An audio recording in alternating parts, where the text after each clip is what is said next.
नमस्कार दोस्तों, स्वागत है आपका द पॉलिटिकल टेस्ट में और मैं हूं अजय सिन्हा।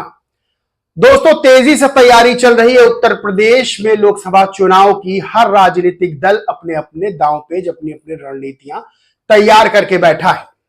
आज मैं बात करूंगा चार मुख्य राजनीतिक दलों की, यानी कौन कौन किस किस रणनीति के तहत चुनाव लड़ रहा है और किसका किसका दांव सफल होने वाला है 2024 के लोकसभा चुनाव में।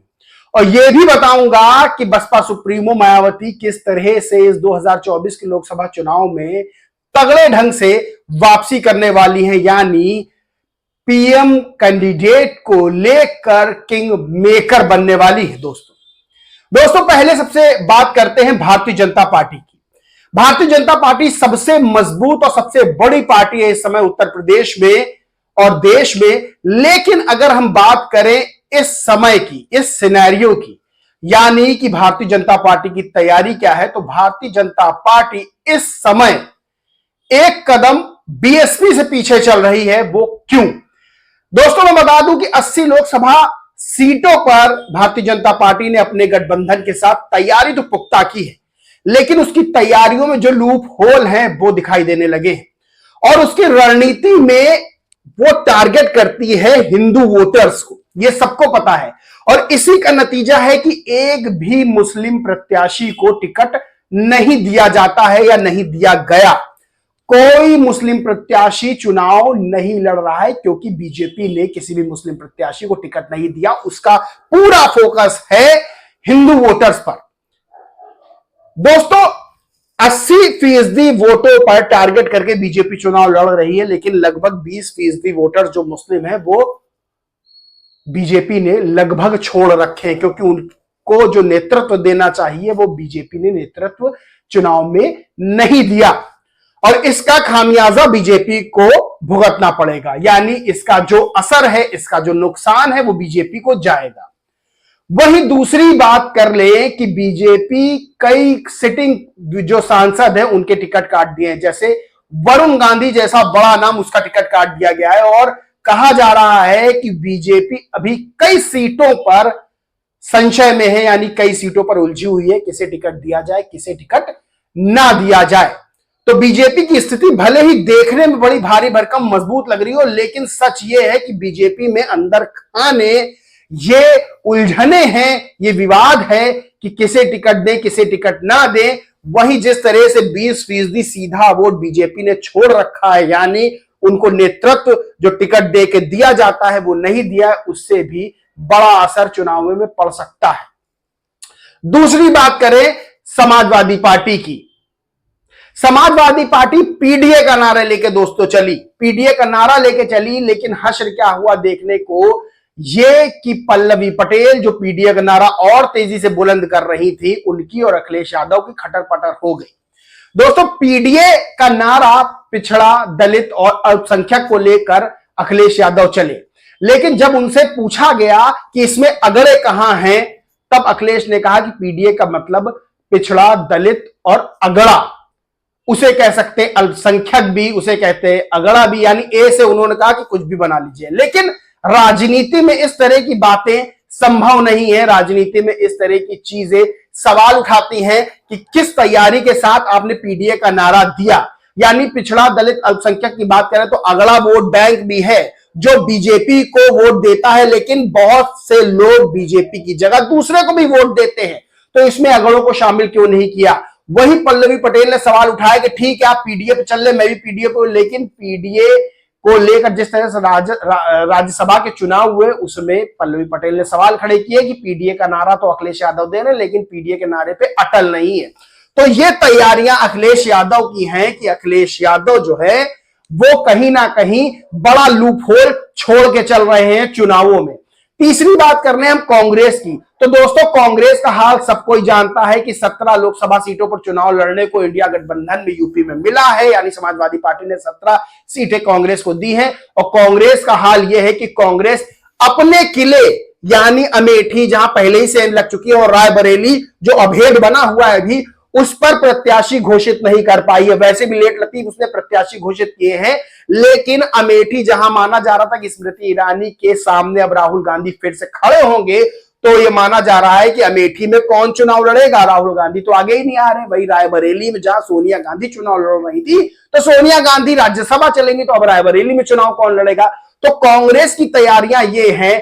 क्या सवाल उठता है, आप बताइए, क्या इस तरह से चुनाव जीता जा सकता है कि अपने किले को छोड़कर दूसरी जगह प्रत्याशी उतारे जाएं और जहां सबसे मजबूत किला है वहां पे अभी तक प्रत्याशी की घोषणा ना हो, जबकि सर पर चुनाव है?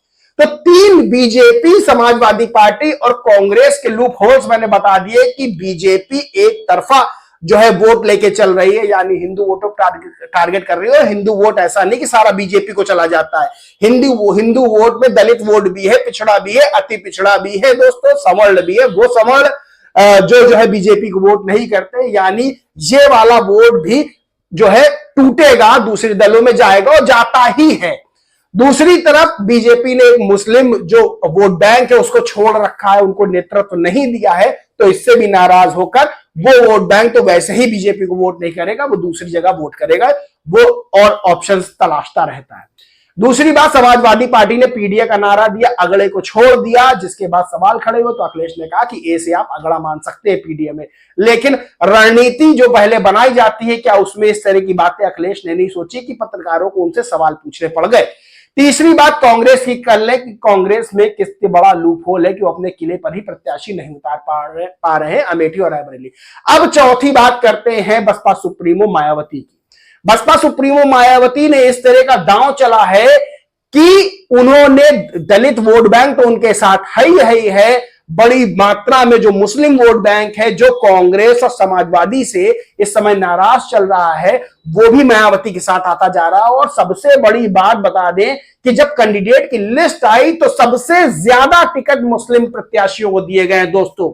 इसे कहते हैं रणनीति और इसे कहते हैं दांव कि जब आप पहली लिस्ट निकाले तो उस लिस्ट को देखते ही पता चल जाए कि आपकी तैयारियां क्या है। यानी बसपा सुप्रीमो ने पहले ही ये चीज देख ली है कि जो भी मुस्लिम वोटर्स हैं वो एक ऑप्शन तलाश रहे हैं, उस ऑप्शन के हिसाब से उनको ज्यादा से ज्यादा नेतृत्व ये लिस्ट में दिया गया है। यानी आप देख सकते हैं किस तरह से कई सीटों पर मुस्लिम प्रत्याशी उतारे जा रहे हैं, यानी मुस्लिम वोट का बीएसपी की ओर ट्रांसफर होना अब ये निश्चित माना जा रहा है। दूसरी तरफ दलित वोट बैंक बसपा सुप्रीमो का अपना घर का वोट बैंक है, यानी वो उनको मिलता ही मिलता है, उनको मिलता ही मिलता है। बस वो वोट बैंक इंतजार करता है कि कब बसपा सुप्रीमो की तरफ से आवाज आए और पूरा वोट बैंक उनकी तरफ जाए, पूरी शिद्दत के साथ दोस्तों जाता है। दूसरा, पिछड़ा, अति पिछड़ा और अगड़ा की बात कर ले। महिला वोटर्स की बात करें तो वैसे ही बसपा सुप्रीमो महिला है, तो उनके पास महिला वोटर्स जो है उनका खिंचाव रहेगा ही रहेगा। और पल्लवी पटेल भी साथ आ रही है, तो पल्लवी पटेल के साथ भी बड़ा वोट बैंक उनके साथ आएगा महिलाओं का।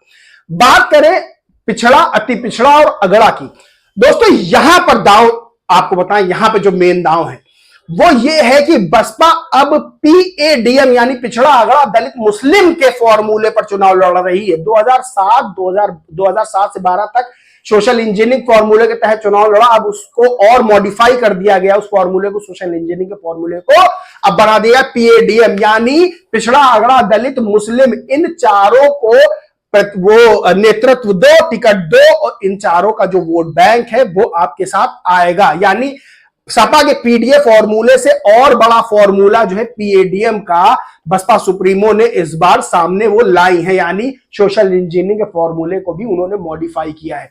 तो सबसे बड़ा यह है कि जो बसपा सुप्रीमो इस समय दांव चल रही है, जो रणनीति बनाई है, वो फुल प्रूफ है। मैं इसीलिए लगातार कह रहा हूं कि बीएसपी चौंकाएगी 2024 के लोकसभा चुनाव में, और वो आंकड़े सामने हैं, वो तथ्य सामने हैं जिसकी मैं बात कर रहा हूं कि किस तरह से तैयारियां करके मैदान में उतरा जा रहा है, मैदान में उतरा गया है। यानी मुस्लिम वोट बैंक को एक अच्छा खासा नेतृत्व दिया गया, टिकट बंटवारे में टिकट बांटा गया, अच्छा खासा नेतृत्व दिया गया। दूसरी ओर महिलाओं का जो वोट है वो महिला के प्रति यानी बसपा सुप्रीमो के प्रति जो है वो झुकाव दिखेगा इस बार। अगर हम पिछड़ा, अति पिछड़ा और अगड़े की बात कर ले तो वो पीएडीएम के फॉर्मूले के तहत सामने आ रहा है, जिस तरह से अगड़ों को भी टिकट दिया जा रहा है और जिस तरह से पिछड़ा और अति पिछड़ा को भी टिकट दिया जा रहा है। चौथी बात यह है कि दोस्तों, जिस तरह से दलित वोट बैंक हमेशा से मायावती के साथ रहा है, इस बार माना जा रहा है कि पहले से ज्यादा वोट बैंक दलित का वो आ सकता है बसपा सुप्रीमो के साथ। तो ये कमियां थी बीजेपी, सपा और कांग्रेस की, और मजबूती थी बीएसपी की, जो फुल प्रूफ प्लानिंग और फुल प्रूफ तैयारी के साथ इस लोकसभा चुनाव में उतर रही है। और यकीन मानिए 2024 के लोकसभा चुनाव में बसपा सुप्रीमो मायावती चौंकाने का काम करेगी। इस पूरे मामले पर आपका क्या कहना है दोस्तों, कमेंट करके जरूर बताएं। वीडियो अच्छा लगा हो तो लाइक करें, खूब शेयर करें। दोस्तों, चैनल को सब्सक्राइब नहीं किया तो सब्सक्राइब करके बेल आइकन जरूर दबा लें। जय हिंद, जय भारत।